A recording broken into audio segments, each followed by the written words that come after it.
Okay, our 5-minute break's over. Let's continue. I was going to say, it seems to me like it would be a horrible idea to 3D print a bearing, but it looks like people have done that. People have 3D printed a bearing.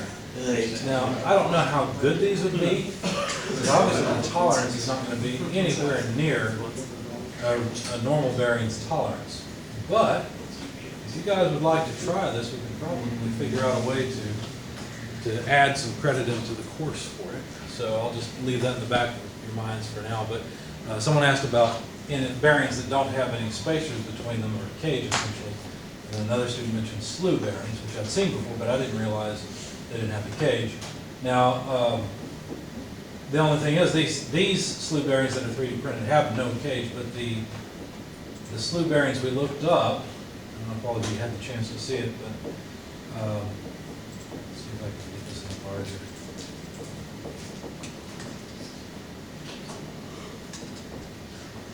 The purpose of the cage is to keep the bearings, the rolling elements, apart from each other. And you'll notice that these bearings still have spacers in them. So it's common apparently still to have spacers between the bearings. But there we go. So if you guys are interested in that, we can try to 3D print some bearings and see how it works. In a little bit, we'll watch this bearing because this video because there's a whole lot of terminology and numbers and things that go with bearings that you need to know that's standardized. And I'll let him explain it. It's a little bit long video. It's 10 minutes or so, but it's not terrible. Let me finish the slides because I've only got a few more. And then we'll watch that video. I'll pause our recording here for the class.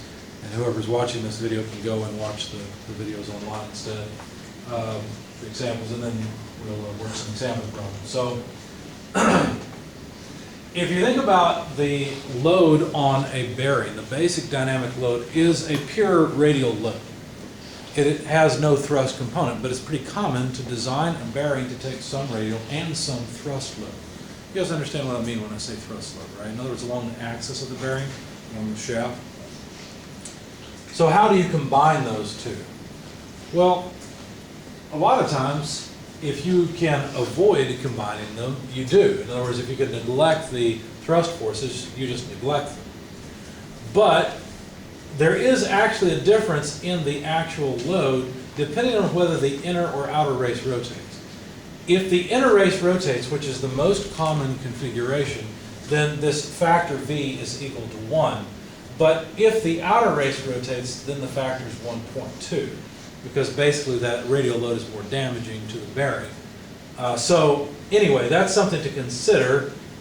The load that you have, you might say, well, I'm just putting 100 pounds on this bearing. Okay, if the outer race rotates, it's equivalent to putting 120 pounds on it. Does that make sense?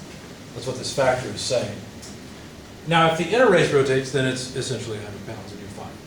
But when there's a radial and a thrust load, then we can extend this equation to not only have V in it, but also have the thrust as well as the radial. Now you'll notice that we have these two parameters, x and y. They're just factors that depend on the design of the bearing.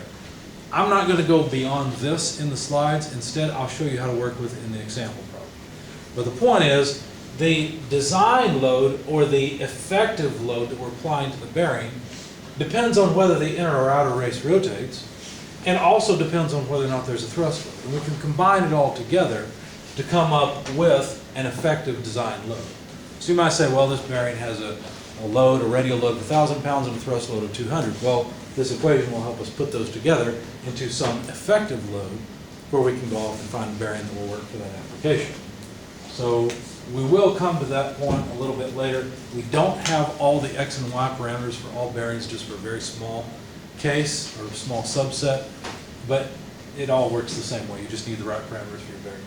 Now, usually bearings fail because of lubrication problems, and there's many different ways that bearings can be lubricated. There's a lot of practical things too. Some of the pillow blocks I've passed around, those are very common types of bearings.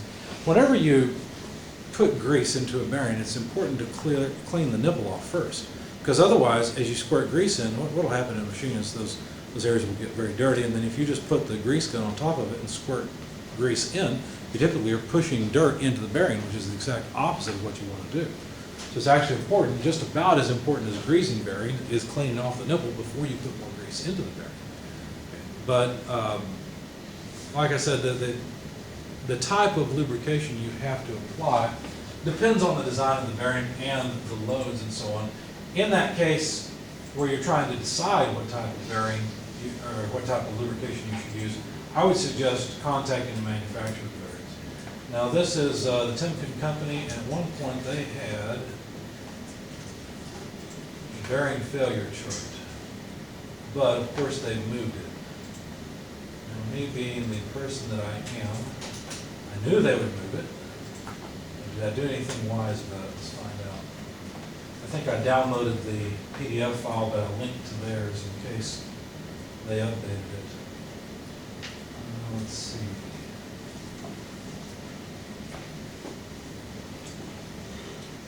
PDF file. This one's interesting. Guide to ball bearing materials. Let's have a look at that. I don't remember what's in that.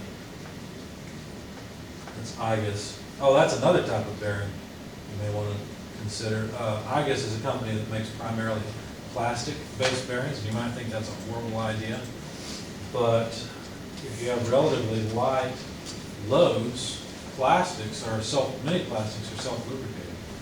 And so the plain bearings and ball bearings that this company has are good for relatively light loads. So think robots and machines that don't lift extremely heavy. You wouldn't want this on a conveyor line, right, where you're suspending a car from the ceiling or something. But for relatively light loads, this is actually a really good option. I particularly like this company because back when I was a design engineer, it was always difficult for two things: trying to get company representatives to call you back when you want to buy something, which doesn't make any sense, or getting a sales representative that actually knows what they're talking about. Okay, if you find a good sales representative from a company, hang on to their contact information. They're worth knowing.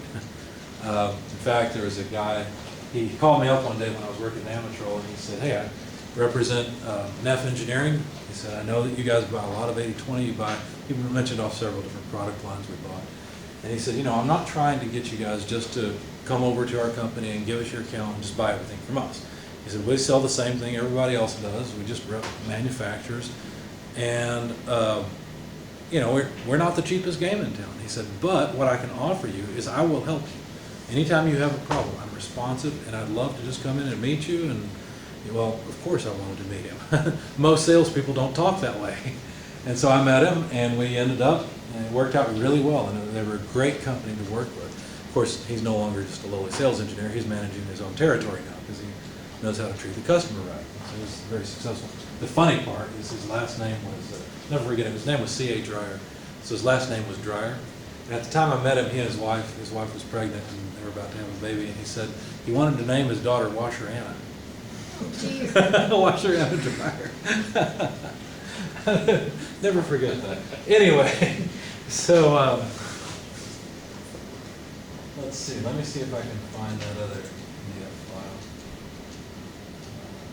Let's see. A lot of these HTML files are files I need to delete because they're not useful anymore, so I'm having trouble finding the PDF files. Actually, wait a second. That's it.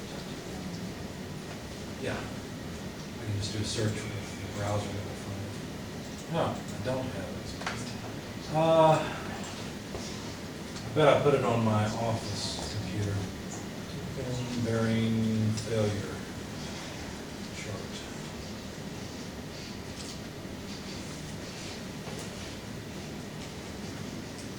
Yeah, that's what it looks like. I like that.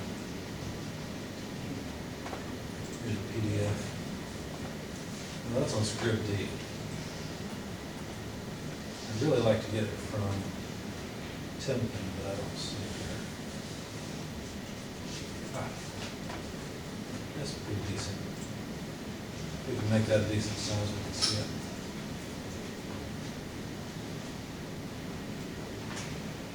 Okay, so like I was saying, I'm not a bearing expert. You guys probably won't be either. The best thing to do when you're trying to decide what type of bearing, unless it's just a really simple application where say an angular contact or tapered roller bearing is the right way to go, a lot of times it's best to call the company that makes the bearings and say, hey, or whatever company you're going to use. SKF's another big one. FAG is another one out of Germany. There's a lot of different companies that make bearings, but just call them up and say, hey, here's my application. What kind of bearing do you recommend? What would be required for the lubrication? Or here's the lubrication we have in this system. What bearing would work given the load and life that we need? They'll also help you if you have a size requirement. So here's they have some really nice pictures here, and I'll try to find a good PDF of this and post it for you guys rather than that link to their site. Apparently they've moved it around. But it shows many different types. Here's a total bearing lockup. Rollers skew, slide sideways, and lock up the bearing. So this is where the rollers went sideways and locked up. Kind of like the, remember the tapered roller bearing I was telling you about? How it's important for those to be the right size. Well, for whatever reason, these either weren't, or some dust or something got stuck in them and locked it up. Roller end scoring, metal to metal contact and breakdown of lubricant film. You can see that here. And there's several different ones here. Inclusion origin, spalling from oxides or other hard inclusions in the bearing steel. So the hardness has to be the right amount, not too much, not too little. Geometric stress concentration, spalling from misalignment, deflections, or heavy loading on one side of the bearing. So they were just, the idea here is that you can begin to diagnose bearing failure and what causes it. There was a really interesting one. Where is it?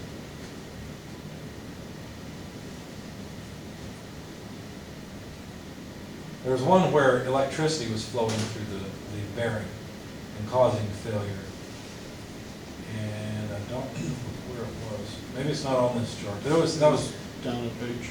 One page? Yes, There, at the top center. Oh, thank you. There we go. So electric current. So that's different though. That's an electric arc that makes a pit. But there's another type of, it might be this one. There's another type of current flow where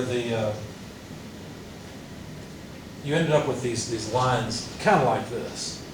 But I don't see it now. I don't see it on this chart anymore.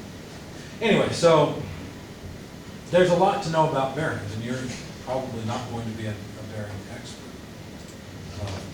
But generally, what you need to know is the load life equation, how that works, and what standard bearing numbers are, and so on, so that you can have an idea of what bearing you need, but then get some help from the manufacturer.